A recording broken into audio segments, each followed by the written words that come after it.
Emi Martinez যখন ২০২২ বিশ্বকাপ penalty hero হয়ে আর্জেন্টিনাকে জেতালেন, তখনই আসলে সারা পৃথিবী জুড়ে আলোচনা শুরু হয়ে গেল যে এমি মার্টিনেজ পৃথিবীর সর্বকালের সেরা পেনাল্টি সেভার কিনা। তো সেই আলোচনাটা আরও তুঙ্গে উঠল দুটো কোপাতেই এমির যে পেনাল্টি ঠেকানোর দক্ষতা এটা নিয়ে। এটা ঠিক যে কালক্রমে এমি প্রমাণ করছেন যে পেনাল্টি সেভ করায় ইন্টারন্যাশনাল ফুটবলে এমির আশেপাশে কেউ নাই। কিন্তু এই কথাটা বলার সময় অন্তত আর্জেন্টিনা সমর্থকদের বুকের ভিতরে একটু খচ করে ওঠে। তারা ভাবেন যে না, আমাদের তো আরেকজন এরকম পাগলা ছিল, আমাদের তো আরেকজন এরকম হিরো ছিল, যে বিশ্বকাপ জিততে না পারলেও ২ টা কোপা তো জিতছিল ওই একই রকম পেনাল্টি সেভ করে। তারই তো আমরা জানতাম সর্বকালের সেরা পেনাল্টি সেভার। কে সে? কে সেই এমি মার্টিনেজের পূর্বসূরি? তার নাম হচ্ছে সার্জিও গয়কোচিয়া, আমাদের প্রিয় গয়চো। গয়চোর জীবনটার মতো নাটকীয় জীবন খুব একটা নাই। আমরা এমনি পাগলামি নিয়ে বা সার্জিও রোমেরোর পাগলামি নিয়ে একটা উপন্যাস লিখে ফেলতে পারি। কিন্তু গয়চোর জীবনের নাটকীয়তা নিয়ে যে একটা থ্রিলার হইতে পারে তাতে কোনো সন্দেহ নেই। তো থ্রিলার তো ঠিক বলে বোঝাতে পারবো না। তারপরেও সংক্ষেপে একটু আমাদের প্রিয় গয়চোর কথা মনে করি। দেখেন, গয়কোচিয়া বা এল গয়চো সে ছোটবেলা থেকে বেশ ট্যালেন্টেড গোলকিপার হিসাবে বিবেচিত ছিল। কিন্তু কোনো কালে না সেই ট্যালেন্টের বহিঃপ্রকাশটা করতে পারে নাই। মানে একটা ক্ষেপামি তো ছিলই, আরেকটা বড় ব্যাপার ছিল হচ্ছে গয়চো একটু, একটু করে সিনিয়র হয়ে উঠতেছিল। আর দেখা যাচ্ছিল যে তার পারফরম্যান্সটা খুব অন অ্যান্ড অফ হয়। যেটা সার্জিও রোমেরোর প্রবলেম ছিল। সার্জিও রোমেরো যেদিন তার সেরাটা খেলতো সেদিন মনে হতো রোমেরো বিশ্বের সেরা। কিন্তু আবার যেদিন সে একদম ফাম্বল করা শুরু করতো সেদিন পাগলাটে সব ফাম্বল করতো। হাতের ভিতরের বল ফসকে গোল হয়ে যেত। এই জিনিসটা গয়চরে খুব ভোগাইছে 90 পর্যন্ত। 81 এ সে কিন্তু আর্জেন্টিনা যুব দলের হয়ে ইয়েও খেলছে, ফিফা বিশ্বকাপও খেলছে এবং তাকে প্রতিভাবানই মনে করা হতো। কিন্তু ওই যে সমস্যা হচ্ছে যে ধারাবাহিক না।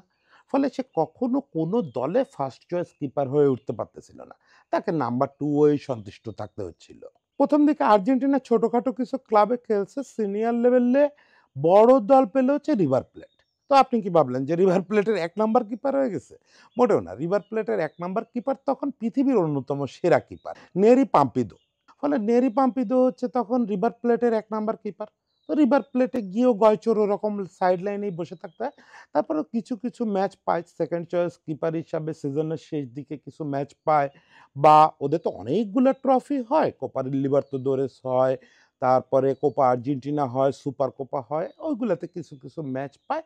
যাই হোক, সেগুলাতে ওই যে পাগলামি করে, কখনো ভালো করে, কখনো খারাপ করে।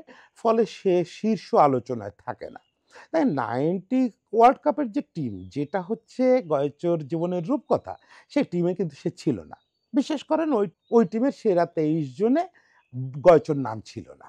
তাহলে কাদের নাম ছিল? ১ নাম্বার কিপার ছিল নেরি পাম্পিদো, যেখানে আর্জেন্টিনার ইতিহাসের মনে করা হয় তখন পর্যন্ত সেরা কিপার। ২ নাম্বার কিপার ছিল হচ্ছে লুইস ইসলাস।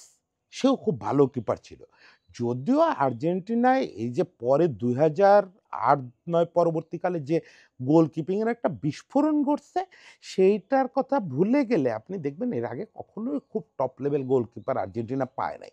মানে আপনি ২০০৮-৯ এর আগ পর্যন্ত আর্জেন্টিনার ইতিহাস ঘুঁটলে সর্বোচ্চ ৩ জন গোলকিপার পাবেন যাদেরকে ওয়ার্ল্ড ক্লাস বলতে পারেন। ফলে ইসলাসও ওরকম ওয়ার্ল্ড ক্লাস না। ওই ইসলাস হচ্ছে ২ নাম্বার কিপার।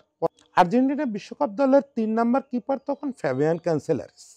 এই হচ্ছে আর্জেন্টিনা বিশ্বকাপ সেটআপ। তো যেটা ঝামেলা হলো, ইসলাস একটা ঝামেলা করে ফেললেন। ইসলাসের দাবি ছিল যে পম্পিদো না, তিনি আসলে ১ নাম্বার জার্সির অধিকারী। ১ নাম্বার জার্সি তো আপনারা বোঝেন যে ফুটবলে খুব প্রেস্টিজিয়াস একটা ইস্যু। পোস্টের নিচে যেই দাঁড়াক ১ নাম্বার জার্সি যে পরে সে একটা ভাব নিয়ে গড়ে। এখনো যেরকম আমাদের এমি হচ্ছে ২৩ নাম্বার জার্সি পরে, ১ নাম্বার জার্সি কদিন আগে পর্যন্ত আরমানি পড়তো। এখন কে পড়ে? রুলি কিনা আমি ঠিক জানি না। পোস্টের নিচে সুযোগ না পেলেও ১ নাম্বার জার্সির একটা আলাদা দাম আছে।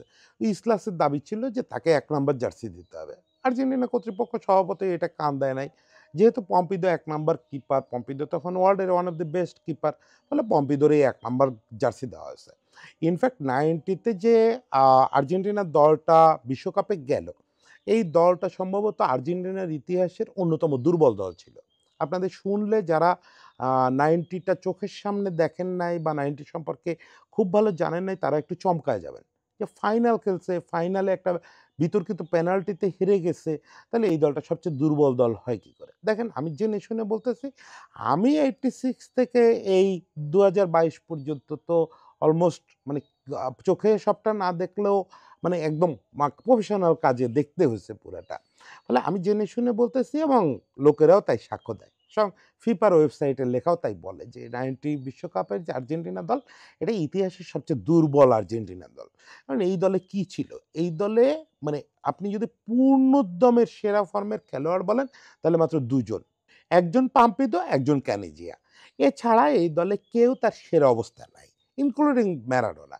ম্যারাডোনা এর মাস ৩ এক পরেই ১ম কোকেন কেসে ধরা পড়ল ইতালিতে। বোঝেন যে এই লোকটা তাইলে কি অবস্থা ওই সময়। কোকেন-টোকেন নিয়ে সে অলরেডি তার মানে শেষের দিকে চলতেছে সে। এ বাদে বুরুচাগা বা অস্কার রুগেরি যারা দলে ছিলেন, মানে 86 এর ওয়ার্ল্ড কাপ জয়ী দলের যেসব সদস্য ছিলেন, তারা অলরেডি বুড়ায় গেছেন। 86 এ এরা ছিলেন সবাই ক্যারিয়ারের পিনাকলে। ফলে এদের পতনটা 87 থেকেই শুরু হয়েছে। 90 তে এসে এরা আর সেরা অবস্থায় কেউ নাই। তরুণ যারা দলে আসছিলেন তারা কেউ নিজেদের প্রমাণ করার মতো অবস্থায় ছিলেন না। ফলে ওই বিশ্বকাপে একটা বড় ভরসা যেটা বললাম ক্যানিজিয়া বাদে আর ম ম্যারাডোনা তো মরা হাতি লাখ টাকা ম্যারাডোনা তো আছে। বড় ভরসা ছিল পাম্পিদো। কিন্তু কি হলো মানে যেহেতু ওই ইসলাস দল থেকে বাদ পড়ে গেল ওইসব ১ নাম্বার জার্সির বিতর্কে, তার বদলে ৩ নাম্বার কিপার হিসাবে দলে নেওয়া হলো হচ্ছে গয়কোচিয়াকে। গয়কোচিয়ার মাঠে নামার কোনো কারণই নাই। সেই স্বপ্ন নিয়ে সে যায়ও নাই। সে ভাবছে ঘুরবো ফিরবো একটু ইতালি ঘুরে আসবো, ইতালি বিশ্বকাপ দেখবো এই তো। পাম্পিদোই খেলবে। পাম্পিদো ১ম ম্যাচ খেললো। যথারীতি ভালোই খেললো। ২য় ম্যাচ হচ্ছে সোভিয়েত ইউনিয়নের বিপক্ষে। ২য় ম্যাচ চলা অবস্থায় সে মারাত্মক এক ট্যাকেলে পা ভেঙে ফেললো। একদম মানে পায়ে ইনজুরি না, একদম ভেঙেই গেল। তো সোভিয়েত ইউনিয়নের বিপক্ষে এই যে ম্যাচটায় পা ভেঙে গেল, এই সময় আসলে সেকেন্ড কিপার যে তার মাঠে নামার কথা। কিন্তু ম্যারাডোনা চিরকালের ঘাওড়া তো, ম্যারাডোনা কিছু একটা বোঝে। ম্যারাডোনা বলল যে, "না, গয়চোরে নামাও।" ম্যারাডোনা গয়চোর খেলা রিভার প্লেটে ২-১ টা দেখছে। তার মনে হয়েছে যে আর্জেন্টিনার দেখেন, আর্জেন্টিনার হয়ে সফল হওয়ার একটা বড় ব্যাপার, বিশেষত কিপারদের, সেটা হচ্ছে আপনি পাগলা কিনা। এমনি যেকোনো পজিশনে। ম্যারাডোনা নিজেও তো পাগলা ছিল। পাগলা হওয়াটা আর্জেন্টিনার হয়ে ভালো করার একটা বড় শর্ত। তো সেই জিনিসটা সে গয়চোর ভিতরে দেখছে। সে ঘাড় তেড়ামি করে গয়চোরে নামায়া দিল। যে, "তুমি বাকিটুকু ম্যাচ খেলো।" ওই বাকিটুকু ম্যাচে কিন্তু সে যথেষ্ট নার্ভাস ছিল এবং সে একটা গোলও হজম করে ফেলল। এরপর রোমানিয়ার বিপক্ষে ম্যাচটা কোনো ক্রমে গয়চো পার করলো। খুবই নার্ভ ছিল, খুবই নার্ভ ছিল। একটু ভালো করলো সে ব্রাজিলের বিপক্ষে মহা বিতর্কিত সেই রাউন্ড 16 এর ম্যাচ। যেটা আসলে ব্রাজিল ডমিনেট করতেছিল এবং ব্রাজিলের জেনারেশনের one of the best team. মানে এটা নিয়ে ব্রাজিলিয়ানদের তো আক্ষেপের শেষ নেই এবং অনেক অন্যায়ের অভিযোগও আছে। ম্যারাডোনা পরবর্তীকালে স্বীকারও করছেন যে তিনি এখানে ওদের একজন খেলোয়াড়রে ঘুমের ওষুধ মেশানো পানীয় খাওয়ায় দিছিলেন। তো যাই হোক সেসব বিতর্কিত আলাপ না করে কিন্তু স্টিল ব্রাজিল ওয়াজ সুপার।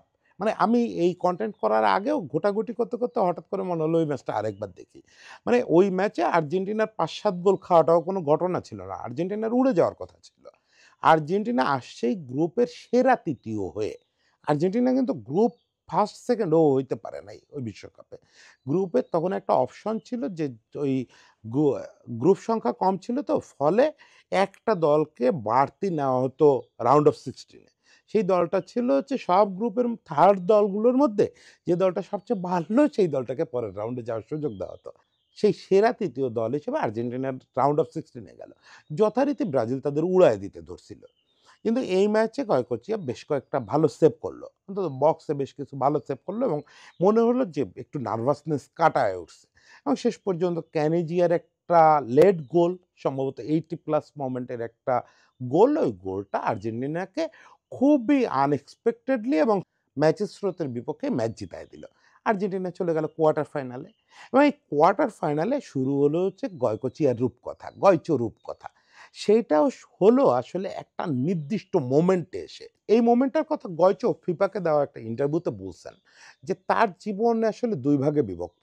একটা হচ্ছে কোয়ার্টার ফাইনালে ইউগোস্লাভিয়ার বিপক্ষে ম্যারাডোনা পেনাল্টি মিস করার আগের গয়কোচিয়া আর এর পরের গয়কোচিয়া। এই দুজন গয়কোচিয়াকে সে বলে যে দুটো আলাদা জন্ম।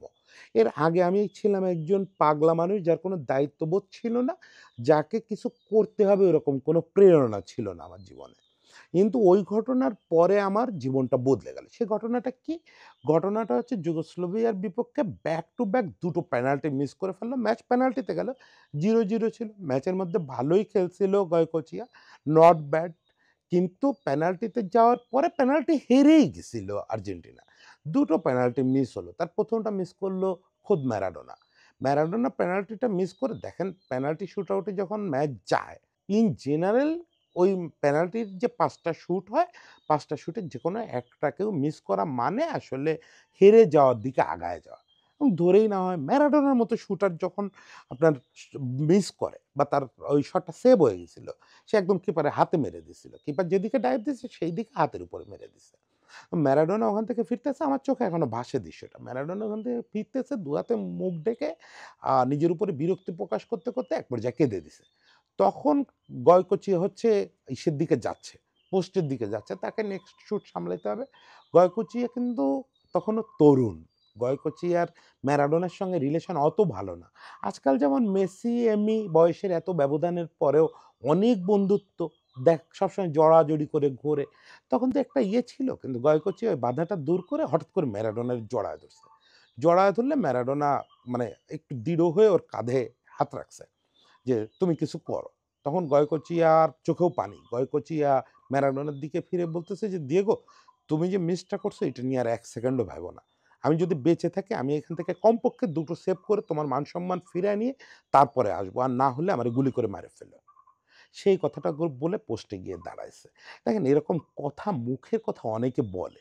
কিন্তু আর্জেন্টাইন কিপাররা মনে হয় এগুলো মিন করে বলে। যখন ২২ বিশ্বকাপে অতিরিক্ত সময়ের খেলা শুরু হচ্ছে তখন ওটামেন্ডিকে এমি মার্টিনেজ বলতেছিল যে, তোমরা কোনোভাবে ডিফেন্সটা রক্ষা করো। বাকি দায়িত্ব আমার। আমি এখানে উপস্থিত থাকতে এই অতিরিক্ত সময়ে যদি গোল করতে হয় তাহলে আমাকে মেরে তারপরে যেতে হবে ওখানে। আমি বেঁচে থাকতে কেউ গোল করতে পারবে না। সে প্রুভ করছে। চৌমনি ওই যে ১২৩ মিনিটে শট করছিল সেটা সে এই জায়গায় বাধায় দিয়ে সে প্রুভ করছে যে সে জীবন দিয়ে হলেও এটা রক্ষা করবে। সেই একই কাজ গয়কোচিয়া করল।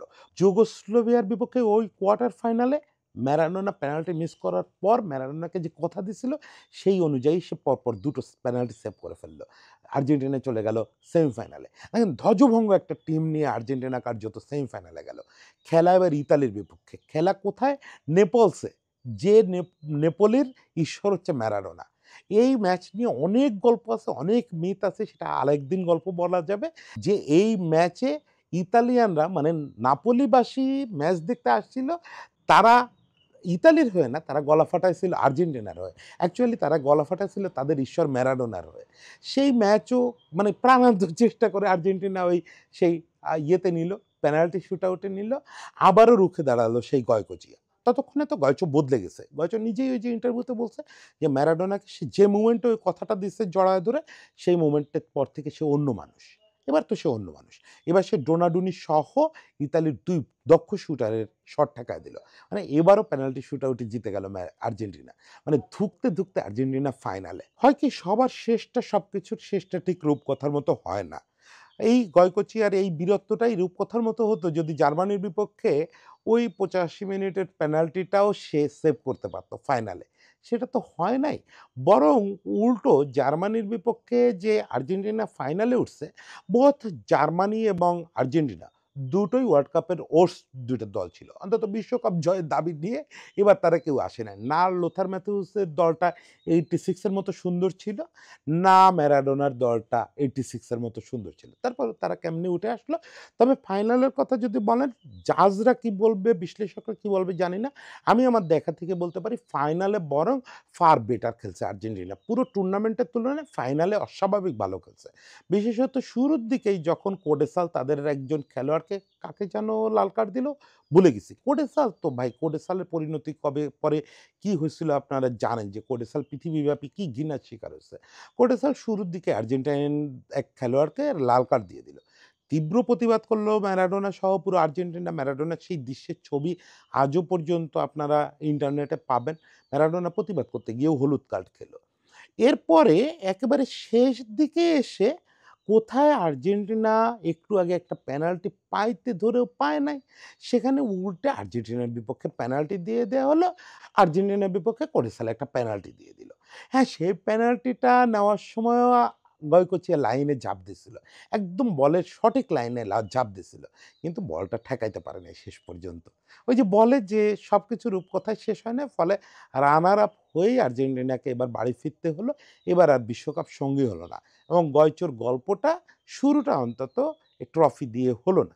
তারপরেও গয়চো আসলে রূপকথার অংশ হয়ে গেল। এর পরের ৩ বছরের মধ্যে সে ২ টো কোপা, ১ টা কনফেডারেশনস কাপ সহ মোট ৪ টা ট্রফি জিতে দেয় আর্জেন্টিনাকে। ওই সময় পর্যন্ত গয়চো আর্জেন্টিনার সেরা গোলকিপারদের একজন ছিল। কিন্তু এই গয়চো শেষটা হইছে কেমন দেখেন। গয়চো শেষ হচ্ছে কলম্বিয়ার বিপক্ষে 95 এ সম্ভবত একটা ম্যাচে আর্জেন্টিনা ৫-০ গোলে হেরে গেল। হোম ম্যাচ ছিল। হোম ম্যাচে ৫-০ গোলে হেরে যাওয়ার পরে গয়চোকে নিজের মাঠের দর্শকরা এবং আর্জেন্টিনার লোকেরা এমনভাবে দুয়োধ্বনি দিছে যেখানে যেত গালাগালি করত, অপমান করত। গয়চো এক পর্যায়ে আর্জেন্টিনা ছেড়ে দিছিল। ইন্টারন্যাশনাল ফুটবল তো ছাড়ছিলই। দীর্ঘদিন আর্জেন্টিনার বাইরে বসবাস করত। মানে একটা লোক সে জাদু এনে দিছিল আর্জেন্টিনাকে, অথচ সেই লোকটার শেষটা কেমন হলো? না, এইখানে গয়চো শেষ হয় নাই। ওই যে একটা সিনেমায় শাহরুখ খান বলছিল না যে, "জীবনের গল্প রূপকথার মতো সুন্দর হতেই হবে। যদি সুন্দর শেষ না হয় তাহলে বুঝবা যে ফিল্ম আভি বাকি হ্যায় মেরে দোস্ত।" গয়কোচিয়ার ফিল্মটা একটু বাকি ছিল। সেই ফিল্মটা কি? এরপরে সে যখন সাংবাদিকতা জীবনে ঢুকলো, প্রমাণ হলো যে গয়চো সম্ভবত লাতিন আমেরিকার ওয়ান অফ দি বেস্ট বিশ্লেষক। টেকনিক্যালি, ট্যাকটিক্সের দিক থেকে এবং খেলোয়াড়দের লাইফ স্টোরি বলার ক্ষেত্রে আমি যদিও স্প্যানিশ বুঝি না, ফলে সে যে ভাষায় বিশ্লেষণ করে এটা তো বুঝতে পারি না, কিন্তু তার গেস্টরা সবসময় হাই প্রোফাইল গেস্ট থাকে। সে ফক্স স্পোর্টস, ইএসপিএন এগুলোর আর্জেন্টিনার যে শো হয় এগুলোতে বিভিন্ন সময় কাজ করে। সারা বছরই কোথাও না কোথাও কাজ করে। ইদানিং তার নিজের একটা চ্যানেলও আছে। সেখানেও আমি দেখি পাওলো দিবালা থেকে শুরু করে ডি মারিয়া অনেক বড়, বড় গেস্ট আছে। ইভেন ম্যারাডোনা যখন টিভি শো করলেন, ম্যারাডোনার টিভি শোতে ম্যারাডোনার কিন্তু ছিল, কনসালট্যান্ট কিন্তু ছিল গয়কোচিয়া। আবার গয়কোচিয়ার শোতে ম্যারাডোনাও আসছেন। গয়কোচিয়া বেশ সেলিব্রিটি উপস্থাপক এবং সাংবাদিক আর্জেন্টিনার। কিন্তু মজার ব্যাপার হচ্ছে এই ২২ বিশ্বকাপে উনি কোনো টিভির সঙ্গে চুক্তি করেন নাই এবং কোনো মিডিয়ার সঙ্গে যান নাই। কারণ উনার মনে হয়েছে ২২ বিশ্বকাপটা এনজয় করা দরকার।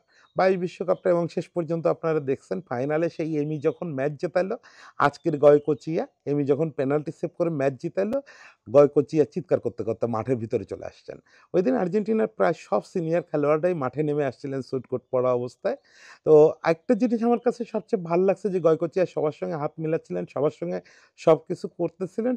এমিরে যেই কাছে পাইলেন একদম চিৎকার করে ওর ঘাড়টা চেপে ধরে কাছে নিয়ে আসছেন। এনে একটা ছবি তুলছেন এবং এমি মনে হলো যে এমির দেবতা নেমে আসছে উপর থেকে। এমি একবারে গদগদ হয়ে গেছে গয়কোচিয়ার সঙ্গে ছবিটা তুলতে পেরে।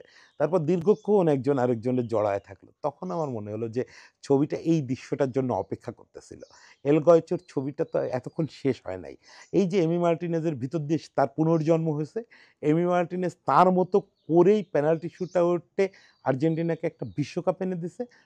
এমি মার্টিনেজ গয়চোরের দেখে দেবতা দেখার মতো একটা ভঙ্গি করছে। ওইটার ভিতর দিয়ে আসলে গয়চোর গল্পটা শেষ হয়েছে। এখন গয়চোর বাকি জীবনটা যাই হোক, সে নিশ্চিন্তে বলতে পারবে যে প্রত্যেকের জীবন আসলে একটা রূপকথা। কোথাও না কোথাও গিয়ে রূপকথার মতো শেষটা হয়। আমাদের গয়চোর জন্য শুভকামনা থাকলো। আমাদের এমি মার্টিনেজ যাকে দেখে বড় হয়ে উঠছে, যার স্বপ্নে বড় হয়ে উঠছে, সেই গয়চোর জন্য অনেক শুভকামনা। আশা করি আরও অনেক গয়চো, এমি মার্টিনেজ আর্জেন্টিনাকে এরকম সুদিন এনে দেবে। সবার জন্য শুভেচ্ছা।